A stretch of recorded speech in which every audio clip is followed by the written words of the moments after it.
All of us are nothing. ಎಲ್ಲರೂ ಸಹ ಲಕ್ಕಿಯಾಗಿದ್ದಾರೆ. We are only different members of the body. ನಾವು ಕ್ರಿಸ್ತನ ದೇಹದ ಬೇರೆ ಬೇರೆ ಅಂಗಗಳಾಗಿದ್ದೇವೆ.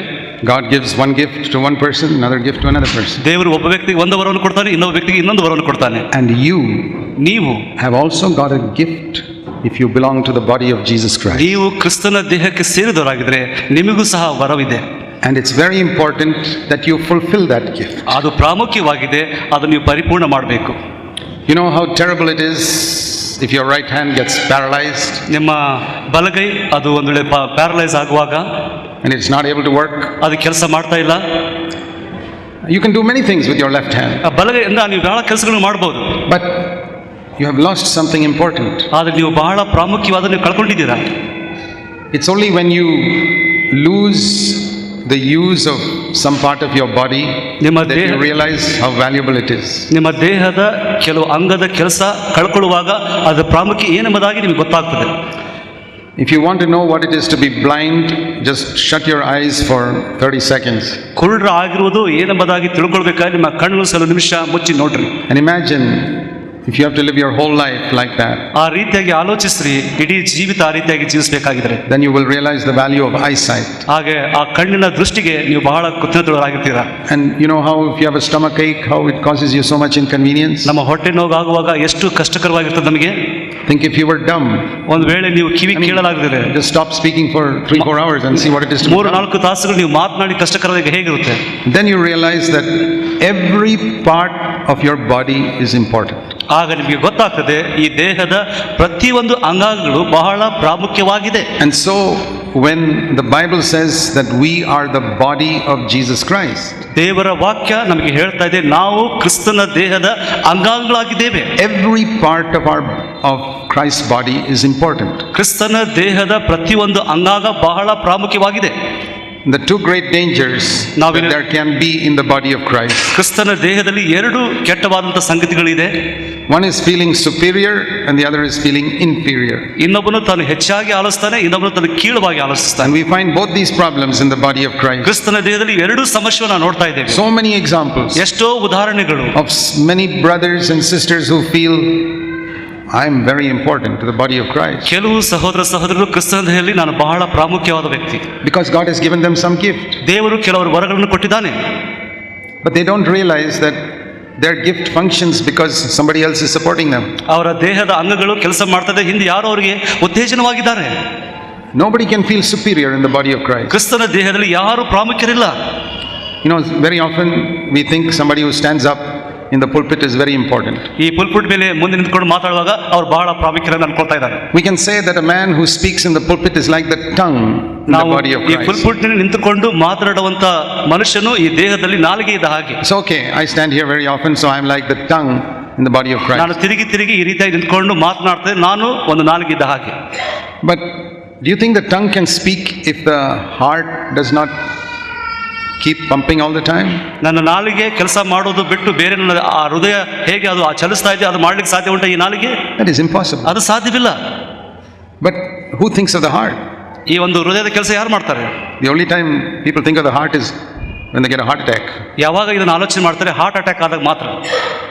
But whole day and night the heart, even when you're sleeping, it is working. ನೀವು ಮಲ್ಕೊಂಡಾಗ ದಿನ ಪ್ರತಿ ಅದು ತನ್ನ ಕೆಲಸವನ್ನು ಯಾವಾಗಲೂ ಮಾಡ್ತಾ ಇದೆ. It's because it is working, the eyes can see and the tongue can speak and the ear can hear. It's all because this heart is working. ಈ ಒಂದು ಹೃದಯ ಕೆಲಸ ಮಾಡ್ತಾ ಇದೆ, ಕಿವಿ ಕೇಳಿಸ್ತಾ ಇದೆ, ಕಣ್ಣು ನೋಡ್ತಾ ಇದೆ, ನಾವು ತಲೆಯಿಂದ ಆಲೋಚಿಸ್ತಾ ಇದೆ. You know what is the heart in the body of Christ? ಕ್ರಿಸ್ತನ ದೇಹದಲ್ಲಿ ಹೃದಯ ಏನಾಗಿದೆ? It is those people who never stand in a pulpit. ಅವರು ಕ್ರಿಸ್ತ ಈ ಒಂದು ಪುಲ್ಪಿಟ್ ನಲ್ಲಿ ಅವ್ರು ನಿಂತ್ಕೊಳ್ಳೋದು ಯಾವಾಗಲೂ, whom nobody sees. ಅವ್ರು ಯಾರು ನೋಡುದಿಲ್ಲ ಅವ್ರನ್ನು. Just like you can't see the heart. ಯಾವ ರೀತಿಯಾಗಿ ನೀವು ಹೃದಯ ನೋಡ್ಲಿಕ್ಕೆ ಆಗ್ತಾ ಇಲ್ವಾ? Who are always praying. ಅವ್ರು ಯಾವಾಗಲೂ ಪ್ರಾರ್ಥಿಸ್ತಾ ಇದ್ದಾರೆ. They pray for God's servants. ದೇವರ ಸೇವಕರಿಗೋಸ್ಕರ ಪ್ರಾರ್ಥಿಸ್ತಾರೆ. I know there are many people who pray for me. ನನಗೆ ಗೊತ್ತುಂಟು ಬಹಳಷ್ಟು ಜನರು ನನಗೋಸ್ಕರ ಪ್ರಾರ್ಥಿಸ್ತಾ ಇದ್ದಾರೆ. Because they know that I have to speak in many places. ಅವ್ರಿಗೆ ಗೊತ್ತು ನಾನು ಬಹಳ ಸ್ಥಳದಲ್ಲಿ ನಾನು ಮಾತನಾಡಬೇಕು. And they are like the heart. ಅವ್ರ ಹೃದಯದ ಹಾಗೆ. And if they stop pumping, ಅವರು ಒಂದು ಪಂಪ್ ಮಾಡೋದು ನಿಲ್ಲಿಸ್ಬಿಟ್ರೆ, I know I can't speak. ಆವಾಗ ನಾನು ಮಾತನಾಡಲಿಕ್ಕೆ ಸಾಧ್ಯವಿಲ್ರಿ.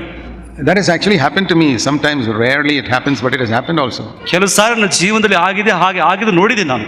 I go to some place. ಕೆಲವು ಸ್ಥಳಕ್ಕೆ ನಾನು ಹೋಗ್ತೇನೆ. And I stand up to speak. ನಾನು ನಿಂತ್ಕೊಂಡು ಮಾತನಾಡಿ ಪ್ರಾರಂಭಿಸ್ತೇನೆ. And it's a big struggle to speak. ಮಾತನಾಡಲಿಕ್ಕೆ ಬಹಳ ಕಷ್ಟಪಡ್ತೇನೆ ನಾನು. And I struggle and struggle and struggle and struggle and struggle through the meeting. ಇಡೀ ಕೂಟೆಲ್ಲ ಕಷ್ಟಪಡ್ತಾ ಇರ್ತೀನಿ. And I wonder, what is the reason? ಯಾಕೆ ಇದು ಕಾರಣ ಏನು? Maybe somebody forgot to pray for me. ಯಾರು ನನಗೋಸ್ಕರ ಪ್ರಾರ್ಥನೆ ಮಾಡಿ ಮರ್ತು ಬಿಟ್ಟಿದ್ದಾರೆ. And then I realized something. ಆವಾಗ ನಾನು ತಿಳ್ಕೊಳ್ತೇನೆ, See, I am the same person. ನಾನು ಸಹ ಅದೇ ರೀತಿಯಾದ ಎಲ್ಲರಾಗಿ ವ್ಯಕ್ತಿ. So why I couldn't speak there? ಯಾಕೆ ನಾನು ಮಾತನಾಡಲಿಕ್ಕೆ ಆಗ್ಲಿಲ್ಲ? And then God reminds me ಆವಾಗ ದೇವರು ನನಗೆ ತಿಳಿಸ್ತಾನೆ, that you are only one member in the body of Christ. ಕ್ರಿಸ್ತನ ದೇಹದಲ್ಲಿ ನೀನು ಒಂದು ಅಂಗಾಂಗವಾಗಿದೆಯಾ. You stand there and you get the honor. ಅಲ್ಲಿ ನಿಂತ್ಕೊಂಡು ನಿನಗೆ ಮರ್ಯಾದೆ ಸಿಗುತ್ತದೆ. But there are other people behind you who pray who never get any honor. ಅವರು ಹಿಂದೆ ಎತ್ಕೊಂಡು ನಿನಗೋಸ್ಕರ ಪ್ರಾರ್ಥನೆ ಮಾಡ್ದವರಿಗೆ ಯಾವ ಮರ್ಯಾದೆ ಸಿಗ್ತಾ But ಇಲ್ಲ. they will get a reward when Jesus comes ಅವರಿಗೆ again. ಬಹುಮಾನ ಸಿಗ್ತಾ ಇದೆ ದೇವರು ಯೇಸು ಸ್ವಾಮಿ ಬರುವಾಗ. So I believe if I am faithful, when Jesus comes again, He will call me one forward to give me a reward. ನಾನು ನಂಬಿಗಸ್ತನಾಗಿರುವಾಗ ಯೇಸು ಸ್ವಾಮಿ ನನಗೆ ಮುಂದೆ ಕರೆದು ಆ ಬಹುಮಾನ ನನಗೆ ಕೊಡ್ತಾನೆ ಆತನು. And then when the Lord calls me, ಕರ್ತನನ್ನು ಕರೆಯುವಾಗ He'll say, Zach, I have to call 1,000 more people also. Don't forget. ಆದರೆ ಜಾಕ್, ನೀನು ಹೇಗೆ ನಾನು ಇನ್ನೊಂದು ಕರೆದು ಇನ್ನೊಂದು ಬಹಳಷ್ಟು ಜನ ನಾನು And then ಕರೀಬೇಕು. from so many places He'll call ಅದೇ ರೀತಿಯಾಗಿ ಎಲ್ಲ ಸ್ಥಳದಿಂದ ಬೇರೆ ಕಡೆಯಿಂದ many ಕರೀತಾನೆ. people who were praying and I never knew them. ಅವರು ಎಷ್ಟೋ ಜನರು ನನಗೋಸ್ಕರ ಪ್ರಾರ್ಥನೆ ಅವರು ಕರೀತಾನೆ And ದೇವರು. that day the Lord will show ಆವಾಗ ಕರ್ತ ನನಗೆ ತೋರಿಸ್ತಾನೆ how these members of the body of Christ did a fantastic ministry. ಕ್ರಿಸ್ತನ ದೇಹದಲ್ಲಿ ಇಂಥ ಆಶ್ಚರ್ಯಕರವಾದಂಥ ಕೆಲಸವನ್ನು ಅವರು ಮಾಡಿದ್ದಾರೆ. The reason I'm saying that is not just to ask you to pray for me. ನಾನೀಗ ಈ ರೀತಿಯ ಕಾರಣ ಕೊಟ್ಟು ನನಗೆ ಪ್ರಾರ್ಥನೆ ಮಾಡ್ರಿ ಅಂತ ಹೇಳ್ತಾ ಇಲ್ಲ. I'm not saying something selfishly. ನಾನು ಸ್ವಾರ್ಥದಿಂದ ನಿಮಗೆ ಹೇಳ್ತಾ ಇಲ್ಲ. I'm saying for your good. ನಿಮ್ಮ ಒಳ್ಳೆಯದಕ್ಕೋಸ್ಕರ ಹೇಳ್ತಾ See, ಇದ್ದೀನಿ. the great problem with many people in the body of Christ ಕ್ರಿಸ್ತನ ದೇಹದಲ್ಲಿ ಬಹಳಷ್ಟು Born again ಜನ ಸಮಯ believers ಹೊಸದಾಗಿ ಹುಟ್ಟೋದವರು is that they feel, oh, I can't speak, so I'm useless. ನಾನು ಮಾತನಾಡೋ ನಾನು ಏನು ಉಪಯೋಗ ಇಲ್ಲ. That is feeling inferior. ನಾವು ಒಂದು ತೆಳಗಿನ ಮಟ್ಟದಲ್ಲಿದ್ದೇವೆ.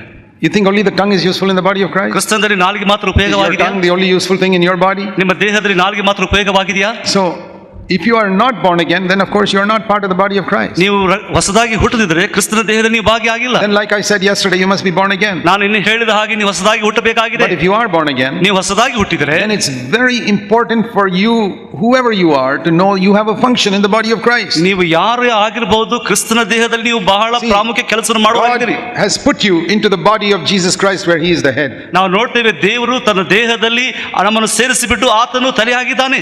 And He wants to have a direct connection with you. ಆತನು ಡೈರೆಕ್ಟ್ ಆಗಿ ನಮ್ಮೊಟ್ಟಿಗೆ ಸಂಬಂಧ ಇಟ್ಕೊಳ್ಳಿಕ್ಕೆ ಇಷ್ಟಪಡ್ತಾ ಇದ್ದಾನೆ. Yeah, He wants you to work with other people in your local church. ನಿಮ್ಮ ಸಭೆಯಲ್ಲಿ ಬೇರೆಯವರೊಟ್ಟಿಗೆ ಕೆಲಸವನ್ನು ಮಾಡ್ತಾ ಇದ್ದಾನೆ. See, God has got many little groups of local churches all over the world. ಬೇಕಾದ ಬೇರೆ ಬೇರೆ ಕಡೆಗಳಲ್ಲಿ ತನ್ನ ಸಭೆಗಳನ್ನು ಕಟ್ತಾ ಇದ್ದಾನೆ ಸ್ವಾಮಿ. And we should never think that our church is the only one that the Lord is with. ನಮ್ಮ ಸಭೆ ಒಟ್ಟಿಗೆ ಮಾತ್ರ ಕರ್ತನಿದ್ದಾನೆ ಎಂಬುದಾಗಿ ನಾವು No, it's ಅನ್ಕೊಳ್ಬಾರ್ದು. not ಇಲ್ಲ, true. ಅದು ಸತ್ಯವಲ್ಲ. Some stupid people think like that. ಆ ರೀತಿಯಾಗಿ ಕೆಲವು ಮೂರ್ಖ ಜನರು ನಂಬ್ತಾ ಇದ್ದಾರೆ. That, oh, God is only with our church. ದೇವರು ನಮ್ಮ ಸಭೆ ಒಟ್ಟಿಗೆ ಮಾತ್ರ All the ಇದ್ದಾನೆ. other churches are wrong. ಬೇರೆ ಸಭೆಗಳು ತಪ್ಪಾಗಿದೆ. We can say such people are blind. ನಾವು ನೋಡ್ತೇವೆ ಅಂತ ಜನರು ಕುರುಡರಾಗಿದ್ದಾರೆ. God has got many churches. ಆದರೆ ಕರ್ತನಿಗೋಸ್ಕರ ಬೇರೆ ಬೇರೆ ಸಭೆಗಳಿದೆ. In Karnataka, He's got many churches. ಕರ್ನಾಟಕದಲ್ಲಿ ಎಷ್ಟೊಂದು ಸಭೆಗಳಿದೆ. And I don't know all of them. ಅವೆಲ್ಲ ಸಭೆಗಳು ನನಗೆ ಗೊತ್ತಿಲ್ಲ. God has given me a responsibility for a very small part of the body of Christ.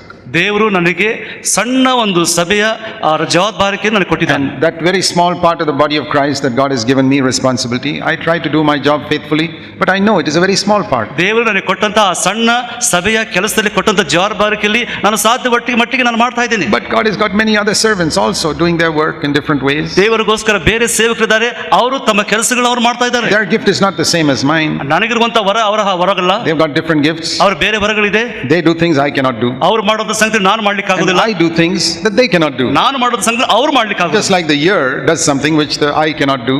ಕಿವಿ ತಾನು ಮಾಡುವಂತ ಕೆಲಸ ಕಣ್ಣನ್ನು ಮಾಡ್ಲಿಕ್ಕೆ The ಸಾಧ್ಯವಿಲ್ಲ. eye does things which the ear cannot do. ಹೇಗೆ ಕಣ್ಣು ಕೆಲಸ ಮಾಡ್ತಾ ಅದು ಕಿವಿ ಮಾಡ್ಲಿಕ್ಕೆ ಸಾಧ್ಯವಿಲ್ಲ. So we must value one another in the body of Jesus Christ. ಅದಕ್ಕಾಗಿ ನಾವು ಒಬ್ಬರನ್ನೊಬ್ಬರು ಬೆಲೆ ಉಳ್ಳದಾಗಿ ನೋಡಬೇಕು. But God also